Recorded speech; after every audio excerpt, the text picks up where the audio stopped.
everybody, and welcome back to the channel.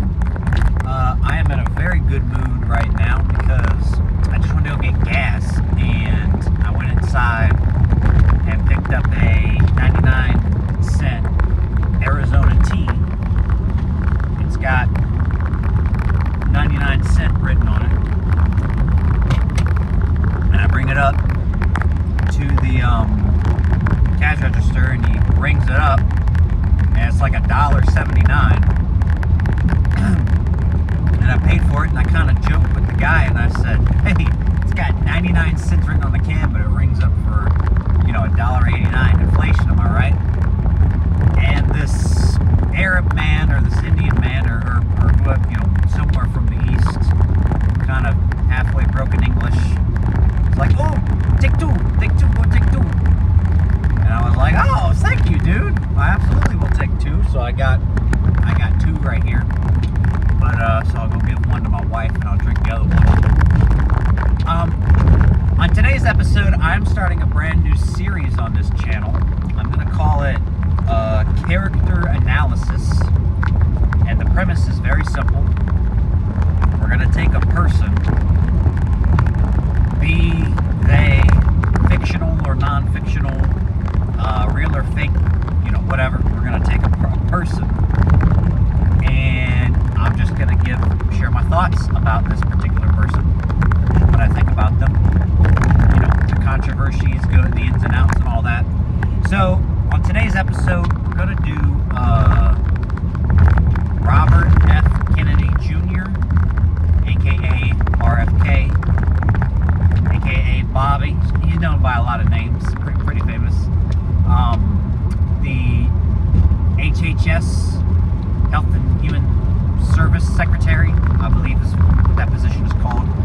And RFK was a bit of a controversial figure because he ran in 2024 as a Democrat, changed to independence, ran as that, and then when he dropped out, when he realized there was no chance of him winning, he endorsed Donald Trump and got a position for HHS. So as far as I'm aware, I've listened to some of RFK's old stuff. Very articulate guy, very smart. When he talks about the environment, I find myself agreeing with him a lot. When he talks about, health and stuff like that, I find myself in agreement with a lot of things. But I want to go through the things that I agree with and the things I disagree with. So let's start with one of his most controversial positions. I wonder if I can say this on YouTube. I'm a pretty small channel, so I probably won't get into much trouble with his position on vaccinations. RFK is being, smeared. Anytime I want to find out anything about a person, and it's a controversial figure, do not go to the media, okay? All they do is they smear you and gaslight you and give straw man and false information about you. And so I don't listen to that. I prefer to listen to their own words. And I'll do like AI searches, research that way, as opposed to going to, one of these,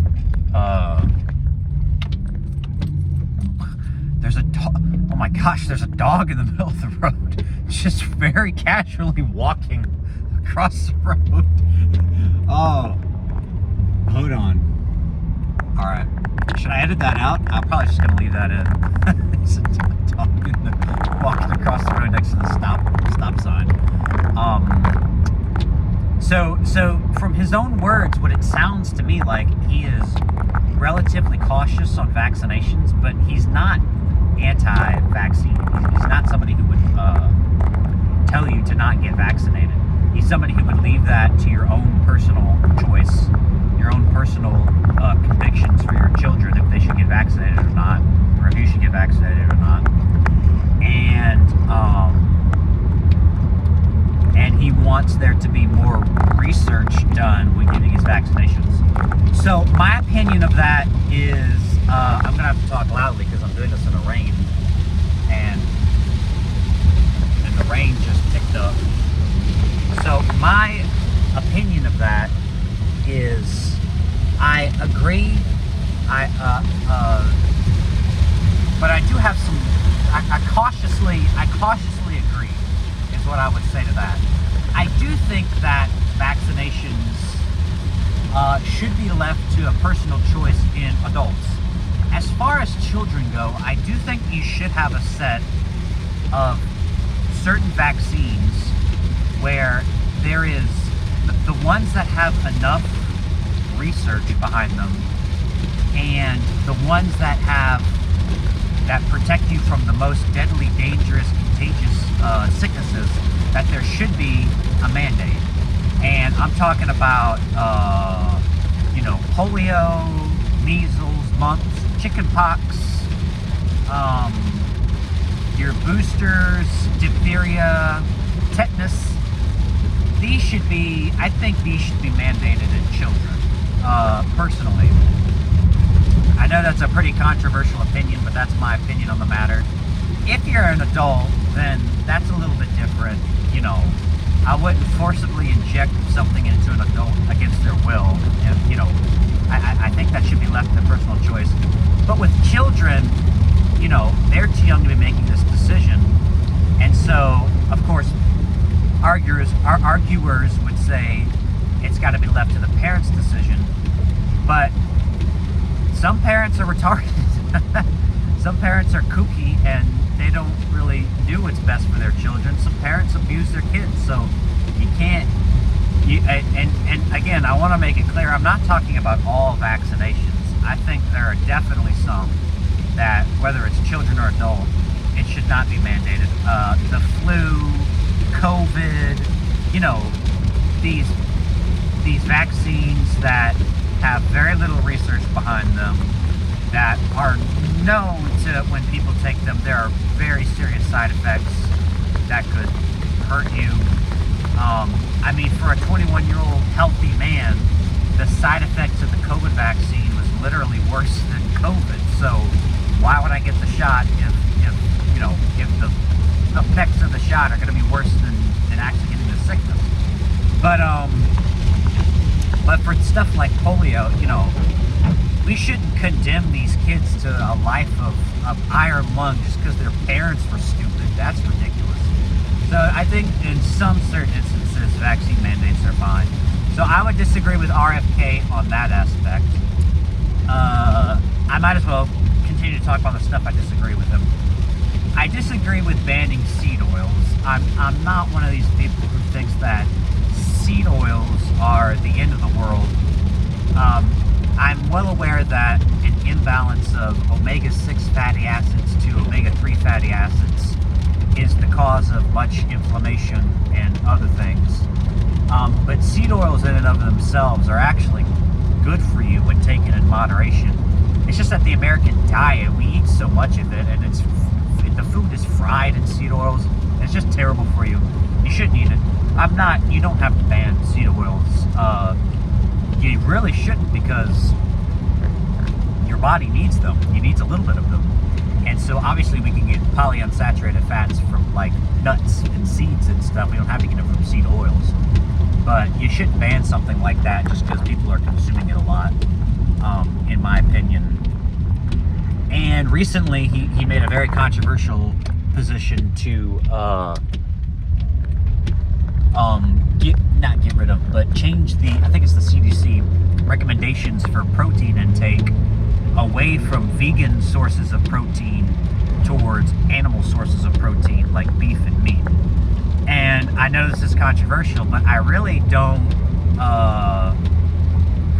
agree with that. I think that beans and other grains and stuff like that, I think protein from those sources are perfectly fine. A higher increase in fiber is linked with, hundreds of studies have been linked to a reduced risk of cancer and many causes of mortality. Same thing with whole grains. Increased diet of whole grains is linked to decreased risk of mortality from literally dozens and dozens of meta-analysis. So fiber, whole grains, this is stuff you should be consuming. I definitely think some animal products is good. I think fish is very good for you. You should be consuming a lot of fish, as much fish as you can get. I see some people, they eat a lot of red meat, and they say it gives them a lot of energy, so that's fine. I know that overconsumption of red meat is linked to some problems, though. So I don't totally agree with that. But there are some, so that's probably the extent in which I disagree with him as far as his positions on HHS. Obviously, if we're talking about some of his politics and social decisions, I would disagree with a lot of that. But let's try to keep it to the, I want to keep it to what he's doing at the HHS.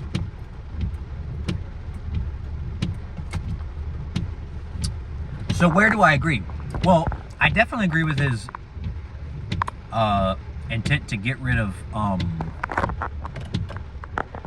food dyes. There have been multiple studies linking food dyes to cancers, and they're just not good for you.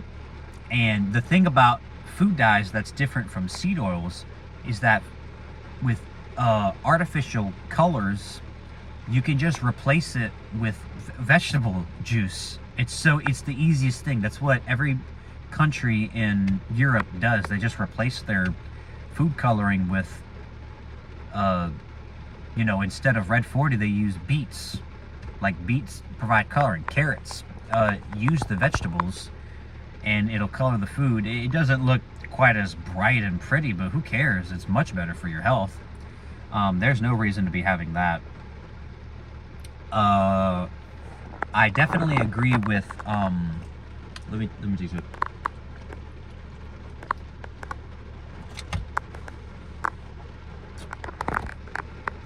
I definitely agree with this idea of going to war with the American diet, which is kind of like what Make America Healthy Again is all about, is that the crap we put into our body is terrible for you.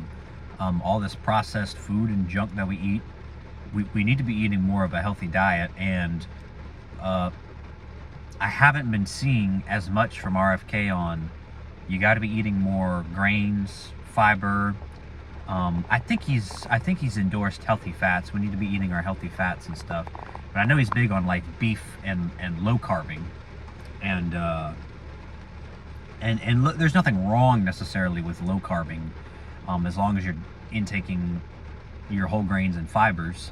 I have found myself more success staying healthy, eating around 150 to 200 carbohydrates a day, which is a little bit less than what's recommended now.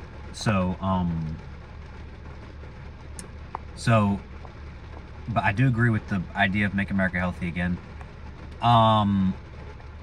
His push to get rid of seed oils and replace it with beef tallow.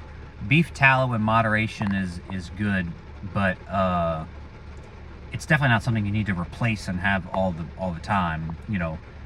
Getting rid of the processed seed oils and replacing it with avocado oil and stuff like that, that's good for you, but it's not the main, it's not what I would say is the main problem with the American diet. The main problem with the American diet is we are eating far too much processed food, far too much junk foods, far too much refined sugars, and not enough fiber and grains, and not enough protein.